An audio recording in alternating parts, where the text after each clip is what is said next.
ये पढ़ा आपने? जी हाँ, अब गरबा जिहाद। नमस्कार, मैं हूं निशांत। आप भी सोच रहे होंगे कि गरबा जैसे धूम धड़ाके वाले त्योहार के साथ ये जिहाद शब्द कैसे जुड़ गया। दरअसल लव जिहाद से होते होते राजनीति की जुबान पहुंच गई है गरबा तक। भारतीय जनता पार्टी के एक नेता ने तो जैसे फरमान ही जारी कर दिया है कि गरबा में अगर मुसलमानों को आना है तो अपनी मां और बहनों के साथ ही आना होगा।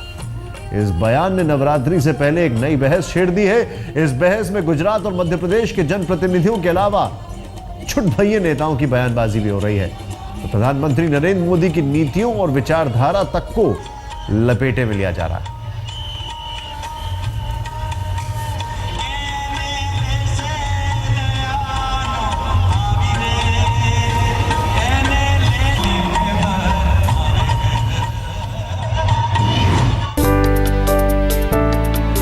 गरबा यानी आस्था के संगम में गोते लगाती मस्ती, नाच गाना, झूमना झुमाना।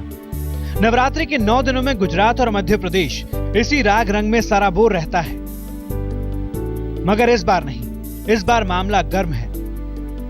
नवरात्रि शुरू होने में कुछ दिन बाकी हैं। फिजाओं में एक अलग तरह की खुशबू आने लगी है, लेकिन एक टेंशन भी है जो धीरे धीरे पांव पसार रही है। कई आयोजन समितियों ने तय किया है कि इस बार या तो वो मुस्लिम नौजवानों के रंग में भंग घोलेंगी या फिर उन्हें गरबा में आने ही नहीं देंगी। कहीं पहचान पत्र के साथ सशर्त एंट्री है तो कहीं नो एंट्री का बोर्ड लगा हुआ है। शुरुआत इंदौर से करते हैं। गुजरात से सटे होने की वजह से इंदौर में भी गरबा गजब ढाता है। मगर इस बार बीजेपी विधायक की पहल पर यह फरमान जारी कर दिया गया है कि जान पहचान वालों के साथ ही दुआ सलाम करना है, यानी पहचान पत्र लाइए तो ही एंट्री पाइए। भी आग्रह कर रहे हैं कि जैसे कई जिलों में आप देख रहे हो, उज्जैन में, भोपाल में सभी दूर जिला योजना की बैठक में तय हो गया कि हर गरबा पंडाल में मतदाता परिचय पत्र दिखाना अनिवार्य होगा।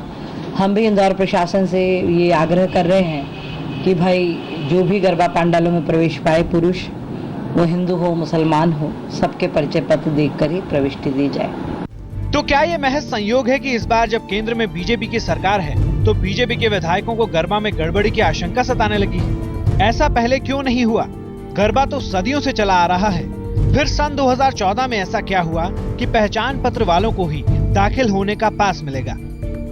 वर्ष ध्यान नहीं आया मुझे। विगत 2 वर्षों से हम इसमें काम कर रहे हैं और सामाजिक सुरक्षा की दृष्टि से महिला तस्करी ना बढ़े, जिसके आंकड़े खतरनाक देश में आ रहे हैं, उस दृष्टि से बहनों को कोई धोखा देके उनके जीवन को नर्क ना बनाए, इस दृष्टि से इस मुहिम को प्रारंभ किया है।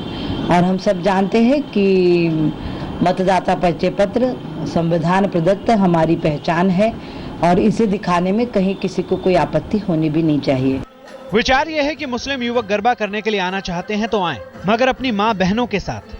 तर्क ये कि गरबा करने का हक सिर्फ मुस्लिम युवकों को ही क्यों हो, युवतियों को क्यों नहीं? क्या मौज मस्ती करना उन्हें अच्छा नहीं लगता? उषा ठाकुर इससे भी एक कदम आगे गई और उन्होंने पूरे मुस्लिम समुदाय को ही कटघरे में खड़ा कर दिया।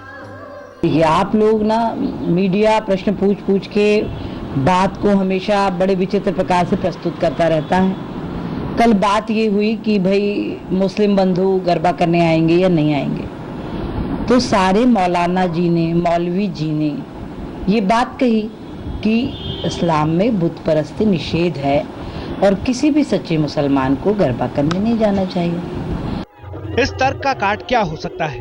मगर जिस देश को गंग जमुनी संस्कृति के लिए जाना जाता हो, वहाँ ऐसे फरमानों से फिजा में जहर तो घुलता है, खासकर तब जब देश के प्रधानमंत्री खुद ही कहते हो कि देश के मुसलमान देश के लिए जिएंगे, देश के लिए मरेंगे। उषा जी का जवाब सुनिए। प्रतिशत सच कहा माननीय प्रधानमंत्री जी ने। मुस्लिम राष्ट्र भक्त है। आज़ादी की लड़ाई से लेकर सारी लड़ाइयाँ हम सब ने साथ लड़ी हैं। ये तो कांग्रेस की जो तुष्टीकरण की नीति है उसके कारण ये वैचारिक खाई बढ़ी है और मुस्लिम देशभक्त है, इसमें कोई दो मत नहीं। चूंकि गरबा सिर्फ धार्मिक आयोजन नहीं, सांस्कृतिक और सामाजिक उत्सव भी है, इसलिए सवाल और उठे तो उषा जी की तलखी और बढ़ती गई। अपने अल्पसंख्यक बंधुओं की भावनाओं का सम्मान करते हुए इस देश में 68 साल से जो वंदे मातरम है हमारा, वो 5 पंथ का है, लेकिन उनका मन ना दुखे उन लोगों के आग्रह पर कि नहीं, हम जिसमें माँ का साकार रूप का वर्णन है वो बंद हम नहीं गाएंगे।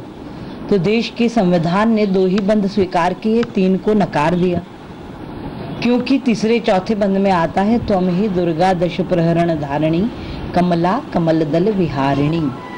जब ये लाइन गाना भी हम लोगों ने इसलिए छोड़ दिया कि उनका मन ना दुखे, तो जब उनको इस लाइन गाने से आपत्ति है तो वहाँ माँ दुर्गा के आसपास घूमकर गरबा कैसे कर सकते हैं? गरबा सिर्फ इंदौर में ही गर्म नहीं है, ये गर्म है भोपाल में भी। इससे पहले कि हम यहाँ की दास्तान सुनाएं, जरा सुनिए इन नारों को। हिंदू हित की बात करेगा, वही देश पे राज करेगा। न जाने हिंदू हितों को ऐसी कौन सी आंच आई है कि भोपाल में भी ये मंजर देखने को मिला। समर्थकों से घिरे नेताजी ने भी कम अल्फाजों में ज्यादा बातें कह दी। जब दूसरे को छेड़ेगा तो पत्नी पीछे से नहीं देगी कि मिला के, जब तक बाकी लोग सेवा दे देंगे। ठीक है कि नहीं? तो आप अगर आना है तो आप उस तर्ज पर आइए, उस तरह से आइए।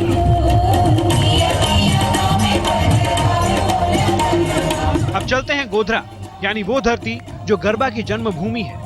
यहाँ के फरमान मध्य प्रदेश से भी 2 कदम आगे है। गोधरा में गरबा का बड़ा आयोजन होता है। देश के कई इलाकों से लोग बाग छुट्टी लेकर यहाँ गरबा मनाने जाते हैं, मगर इस बार यहाँ बिना किसी लाग लपेट के मुस्लिमों के आने पर पाबंदी लगा दी गई है। उन लोगों की नवरात्रि में गरबा ग्राउंड में आके गरबा गाने की या गरबा देखने की इच्छा क्यों रहती है, वो अगर उसकी ऊंडाई में अगर हम लोग जाएंगे तो पता चलेगा कि ये उनकी कुछ मैली मुराद रहती है। कुछ योजना से वो लोग आते हैं और हिंदू लड़कियों को गलत तरीके से फंसा के अपना जो योजना बड़ी रहती है, उनका जो वर्ल्ड वाइड उनका जो योजना है या प्रोग्राम है, उस प्रोग्राम के तहत ये लोग आते हैं और हिंदू लड़कियों को फंसाते हैं। उसके विरोध में हम लोगों ने दोनों गरबा ग्राउंड, जो गोधरा में जो बड़े गरबा ग्राउंड है, जहाँ जैसे माँ शक्ति गरबा आयोजक और आद्यशक्ति गरबा आयोजक, माँ शक्ति के पीटी परीख और आद्यशक्ति के पीबी बारिया, दोनों से बात हुई और उन लोगों ने हम लोगों को आश्वासन दिया है और वो लोग हमारे साथ है। उनका यहाँ तक कहना है कि ना हम मुसलमानों से डोनेशन लेंगे और ना ही हम मुसलमानों को पास देंगे। सदियों से गरबा के दौरान एक रस्म में सराबोर रहने वाले लोगों को भी ना जाने क्या हो गया है कि वो भी फरमानों के हक में आवाज बुलंद कर रहे हैं। सही मायने में मैं कहूँ तो निर्णय सही है।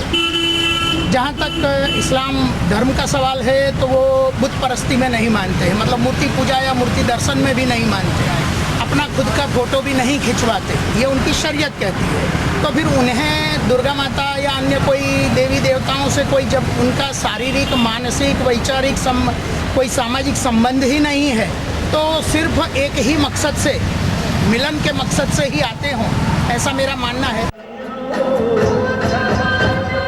यूं तो नो एंट्री और कंडीशनल एंट्री के इस दौर में कुछ आवाजें विरोध की भी हैं, मगर वो सशक्त नहीं है क्योंकि उनमें ठोस तर्क नहीं है। ये गरबा महोत्सव के जो कार्यक्रम आगामी समय में होने जा रहा है, उसमें हिंदू अस्मिता समिति ने जो निर्णय लिया है, उसमें गरबा महोत्सव में मुसलमान जो है वो आ नहीं सकते, ऐसा ठहराव किया है। लेकिन जो है भारत विविधताओं का देश है, विविध भाषा का देश है, विविध भाषा का देश है और भारत में हर फेस्टिवल मना रहे हैं। जब गुजरात सरकार की नेम है कि सबका साथ सबका विकास और वही देश में लागू हो रहा है कि सबका साथ सबका विकास, तो सबको साथ में लेके जाना चाहिए। और आज जो है ये हिंदू अस्मिता समिति ने जो निर्णय लिया है, उनको हम दुख व्यक्त करते हैं कि ये जो भारत जो है सब मिलजुल के रहते हैं। मगर ऐसा कैसे हो गया कि अचानक ही सब कुछ खराब हो गया? नियत पर सवाल उठने लगे, आदत पर टिप्पणी होने लगी। क्या ये लव जिहाद का असर नहीं है? देखिए, सवाल लव जिहाद का नहीं है, सवाल है माँ और बहन बेटियों की इज्जत का, सवाल है सामाजिक समरसता का, सवाल है परिवार की सुरक्षा का।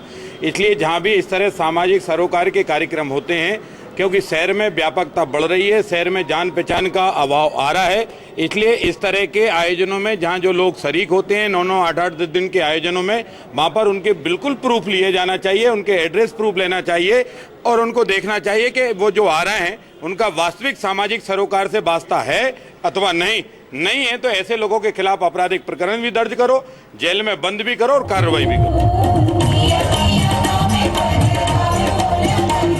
यानी रंग में भंग मिल चुका है। अभी आम लोगों पर है कि उन्हें मस्ती करनी है या महाभारत। आज तक ब्यूरो।